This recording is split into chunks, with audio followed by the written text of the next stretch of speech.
When we carried out our work on bullying, we found that a lot of children, particularly those who are victimized, suffer quite a lot. They have more behavioral problems, they've got more health problems. So we then went on to see whether interventions in schools that are currently carried out, like whole school policies, peer counseling, etc., actually work. And what we found is that those schools who have got very good policies or very high implementation of policies guided by the government guidelines did not actually have lower bullying rates than those who had got poor policies.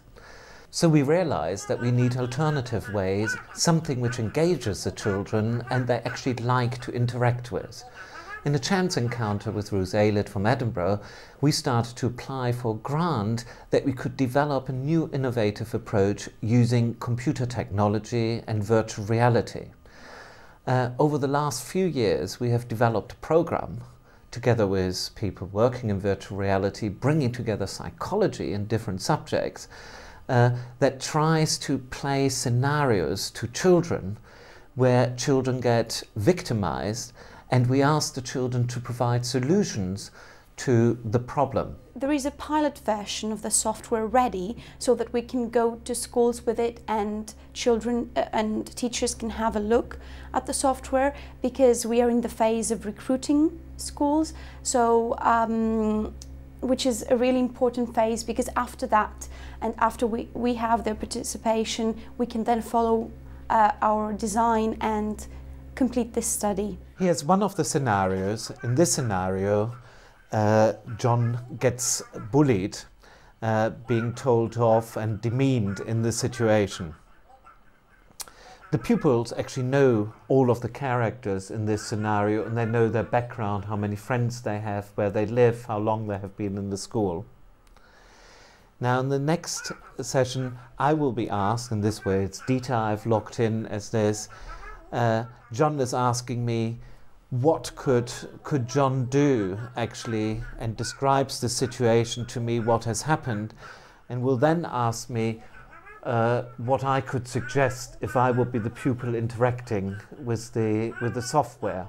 So there are different ways that can be suggested, like telling your parents, telling the teacher, fighting back, ignoring John, etc.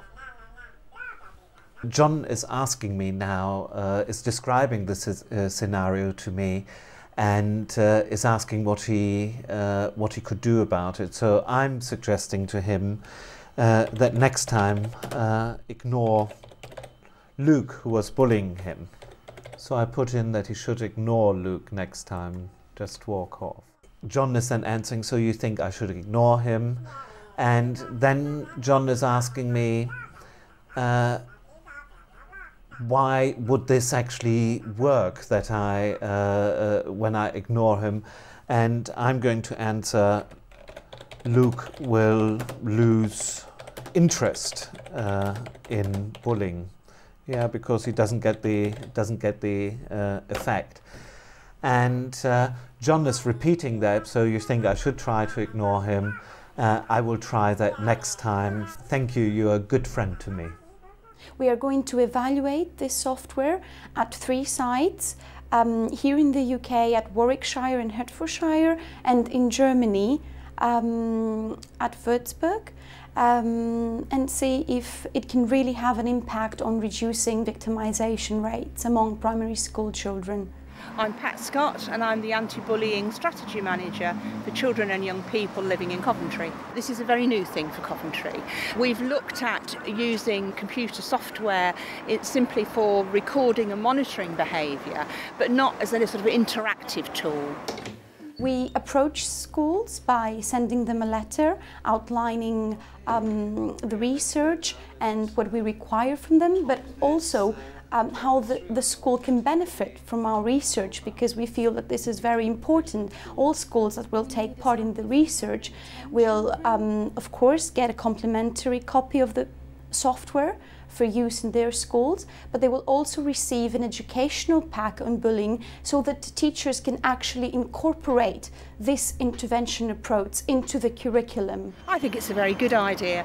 I like the idea that children and young people are going to be given a tool which might help them to cope with bullying. Bullying is a behavioural issue. It's about communication. By using a tool like this, perhaps it'll give them the strategies on how to look at modifying their own behaviour and also how they interact with their peers. A chance to actually look at sort of correcting some of those difficulties. Traditional intervention approaches so far have shown an average 12% reduction in victimization. But we feel that it is time for a new innovative approach that uses IT technology, which we know from the fact that children use computer games and they like them, that it's going to be more engaging for them and more interesting. So we're really optimistic that we will get positive results. Children will learn better how to deal with bullying, and also students' empathy towards the victims of bullying will be increased. The important thing is we are actually trying to demonstrate whether it is successful or not. We're not just developing a software for commercial reasons, but we want to see that it helps children out in the real world in primary schools who are suffering. If it actually works, then we hope that it can be taken up either by a commercial company or by a foundation or a charity, so that it could be rolled out, and not just in Britain but across Europe, so that it could help millions of children who are victimized daily in schools.